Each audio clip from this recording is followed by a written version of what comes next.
Chinnaswamy stadium ಬಳಿ ನಡೆದಂತಹ ಕಾಲ್ತುಳಿತ ಪ್ರಕರಣದಲ್ಲಿ ಬರೋಬ್ಬರಿ 11 ಮಂದಿ ಅಮಾಯಕ ಜೀವಗಳು ಬಲಿಯಾದವು. ಇದೇ ಪ್ರಕರಣ ವಿಚಾರಕ್ಕೆ ಸಂಬಂಧಪಟ್ಟಂತೆ ಈಗ ಸಿಎಂ ಸಿದ್ದರಾಮಯ್ಯನವರು ನ್ಯಾಯಾಂಗ ತನಿಖೆಗೆ ಆದೇಶವನ್ನ ಹೊರಡಿಸಿದ್ದಾರೆ. ಆರ್ಸಿಬಿ ತಂಡದ ಅಭಿನಂದನಾ ಸಮಾರಂಭದ ವೇಳೆ ಚಿನ್ನಸ್ವಾಮಿ ಕ್ರೀಡಾಂಗಣದ ಬಳಿ ಸಂಭವಿಸಿದ್ದ ಕಾಲ್ತುಳಿತದ ದುರಂತಕ್ಕೆ ಸಂಬಂಧಿಸಿ ಹೈಕೋರ್ಟ್ನ ನಿವೃತ್ತ ನ್ಯಾಯಮೂರ್ತಿ ಮೈಕಲ್ ಕುನ್ಹಾ ಅವರ ನೇತೃತ್ವದಲ್ಲಿ ನ್ಯಾಯಾಂಗ ತನಿಖೆಗೆ ಆದೇಶಿಸಲಾಗಿದೆ ಅಂತ ಮುಖ್ಯಮಂತ್ರಿ ಸಿದ್ದರಾಮಯ್ಯನವರು ಘೋಷಣೆ ಮಾಡಿದ್ರು. ನ್ಯಾಯಾಂಗ ತನಿಖೆಗೆ ಆದೇಶಿಸಲಾಗಿದ್ದು, ಇನ್ನೊಂದೆಡೆ ಸಿಐಡಿಯ ಎಸ್ಐಟಿಗೆ ವಹಿಸಿರುವ ತನಿಖೆಯ ವರದಿಯನ್ನ 30 ದಿನಗಳ ಒಳಗಾಗಿ ಸಲ್ಲಿಸಲು ತಿಳಿಸಿದ್ದೇವೆ. ಎಫ್ಐಆರ್ ಆಧರಿಸಿ ಸಿಐಡಿಯು ತನಿಖೆ ಮಾಡಲಿದೆ ಅಂತ ಸಿಎಂ ಇದೇ ಸಂದರ್ಭದಲ್ಲಿ ಮಾಹಿತಿಯನ್ನ ನೀಡಿದ್ರು.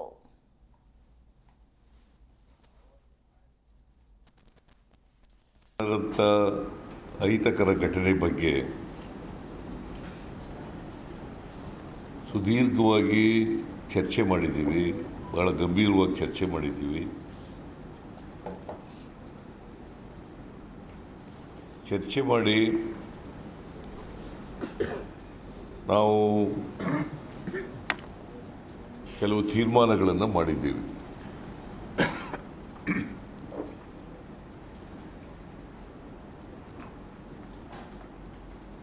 ನಮ್ಮ ಹೈಕೋರ್ಟ್ನ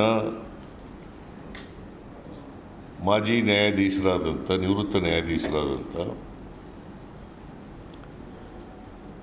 Michael Cunha, justice Michael Cunha ಅವರ ನೇತೃತ್ವದಲ್ಲಿ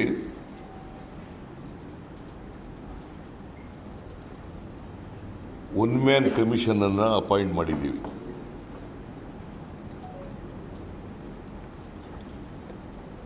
ಒನ್ ಮ್ಯಾನ್ ಕಮಿಷನನ್ನು ಅಪಾಯಿಂಟ್ ಮಾಡಿದ್ದೀವಿ. ನಿನ್ನೆ ನಡೆದಂಥ ಅಹಿತಕರ ಘಟನೆ ಬಗ್ಗೆ ಸುದೀರ್ಘವಾಗಿ ಚರ್ಚೆ ಮಾಡಿದ್ದೀವಿ, ಬಹಳ ಗಂಭೀರವಾಗಿ ಚರ್ಚೆ ಮಾಡಿದ್ದೀವಿ. ಆರ್ಸಿಬಿ ಸಂಭ್ರಮಾಚರಣೆಯ ವೇಳೆ ಕಾಲ್ತುಳಿತ ಕೇಸ್ ವಿಚಾರಕ್ಕೆ ಸಂಬಂಧಪಟ್ಟಂತೆ ಈಗ Bengaluru police commissioner B Dayanand ಅವರನ್ನ ಅಮಾನತುಗೊಳಿಸಲಾಗಿದೆ. ನಿನ್ನೆ ಈ ಕುರಿತು ಸಿಎಂ ಸಿದ್ದರಾಮಯ್ಯನವರು ಆದೇಶವನ್ನ ಹೊರಡಿಸಿದ್ರು. ಅಂದ್ರೆ ಪೊಲೀಸ್ ಆಯುಕ್ತ ಬಿ ದಯಾನಂದ್ ಅವರನ್ನ ಸಸ್ಪೆಂಡ್ ಮಾಡಲಾಗಿದೆ. ಜೊತೆಗೆ ಹಲವು ಅಧಿಕಾರಿಗಳನ್ನ ಕೂಡ ಅಮಾನತು ಮಾಡಲಾಗಿರುವಂಥದ್ದು. ತಕ್ಷಣದಿಂದಲೇ ಬೆಂಗಳೂರು ಕೇಂದ್ರ DCP Shekhar, Cubbon park ACP Balakrishna, inspector Girish ಸೇರಿದಂತೆ ಕ್ರೀಡಾಂಗಣದ ಇನ್ಚಾರ್ಜ್ ವಹಿಸಿದ್ದ ಎಸಿಪಿಯು ಕೂಡ ಅಮಾನತುಗೊಂಡಿದ್ದಾರೆ.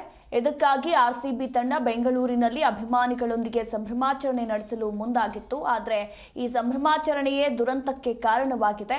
ಚಿನ್ನಸ್ವಾಮಿ ಕ್ರೀಡಾಂಗಣದಲ್ಲಿ ನಡೀತಾ ಇದ್ದ ಸಂಭ್ರಮಾಚರಣೆ ಕಾರ್ಯಕ್ರಮದಲ್ಲಿ ಪಾಲ್ಗೊಳ್ಳಲು ಸಾವಿರಾರು ಜನ ಧಾವಿಸಿದ್ರು. ಈ ವೇಳೆ ಕಾಲ್ತುಳಿತ ಸಂಭವಿಸಿ ಕನಿಷ್ಠ 11 ಮಂದಿ ಸಾವನ್ನಪ್ಪಿದ್ದಾರೆ. ಹೀಗಾಗಿ ಈ ಪ್ರಕರಣವನ್ನ ರಾಜ್ಯ ಸರ್ಕಾರ ಗಂಭೀರವಾಗಿ ತೆಗೆದುಕೊಂಡಿದ್ದು, ಪೊಲೀಸ್ ಆಯುಕ್ತ ಬಿ ದಯಾನಂದ್ ಸೇರಿದಂತೆ ಹಲವು ಅಧಿಕಾರಿಗಳನ್ನ ಅಮಾನತು ಮಾಡಿದೆ. ಆಮೇಲೆ ಇನ್ನೊಂದು ತೀರ್ಮಾನ,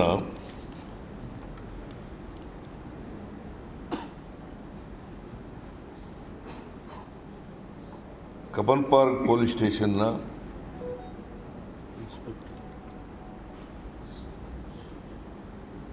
police inspector, station house master, station house officer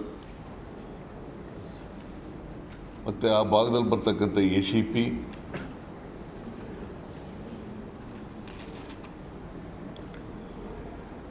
central DCP,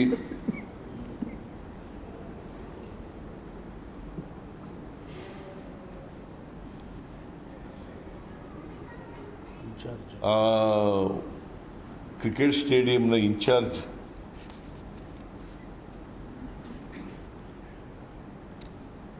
additional commissioner of police,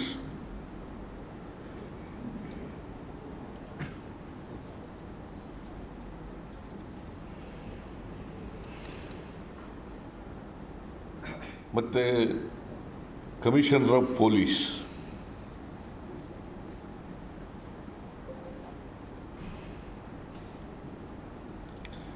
ಇವರನ್ನು ತತ್ಕ್ಷಣದಿಂದ ಅಮಾನತುಗೊಳಿಸ್ತಕ್ಕಂಥ ತೀರ್ಮಾನವನ್ನು ಮಾಡಿದ್ದೀವಿ.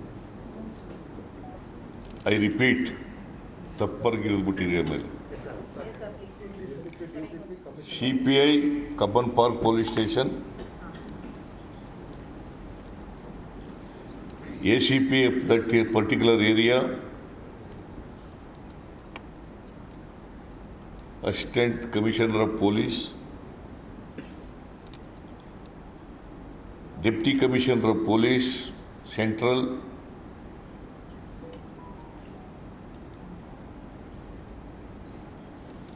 Additional Commissioner of Police, who is in charge of Cricket Association Stadium, ಅಲ್ಲೇ ಇನ್ಚಾರ್ಜ್ ಇದ್ದದ್ದು, ಅವರು ನೋಡ್ಕೊತಾ ಇದ್ದದ್ದು. ಆಮೇಲೆ ಬೆಂಗಳೂರು ನಗರದ ಕಮಿಷನರ್ ಆಫ್ ಪೊಲೀಸ್, ಬೆಂಗಳೂರು ನಗರದ ಕಮಿಷನರ್ ಆಫ್ ಪೊಲೀಸ್. ಆಮೇಲೆ ಇನ್ನೊಂದು ತೀರ್ಮಾನ,